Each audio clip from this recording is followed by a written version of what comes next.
Hi అండి. ఏటి ఇన్ని చీరలు పట్టుకొని ఉన్నాననుకుంటున్నారా? చూడండి ఎన్ని చీరలు. ఇయన్నిటిని కలిపి ఒక జంతువు కొరికి కొరికి పడేసిందండి. ఆ జంతువు ఏటనుకుంటున్నారా? చూడండి పిప్పి పిప్పి చేసి పడేసింది. ఒక్కొక్క చీరని చూపిస్తున్నాను చూడండి.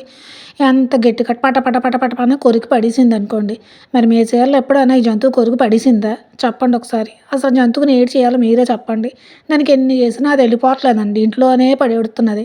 చూడండి పాపం పడి పడి లోపలికెళ్ళిపోయి ఏం చేసేసిందో నా చీరలు చూడండి పిప్పి పిప్పి చేసి పడేసింది. ఒక్క చీరను కూడా వదిలిపెట్టకుండాని పర పర పర పర పర అని కొరికి పడేసిందండి.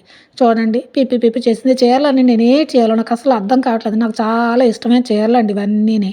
చూసారా? మంచి గ్రీన్ కలరు, యెల్లో కలరు, తర్వాత గ్రీన్ కలర్ అండి. ఇది నా పెళ్లి నాటి చీర అండి. చూడండి ఎలా కొరికేసిందో. పట్టు చీర అండి ఇది.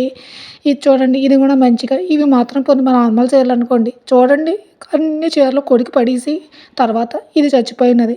ఇది చచ్చిపోయిందని చాలా బాధగుందండి ఈ ఎలక.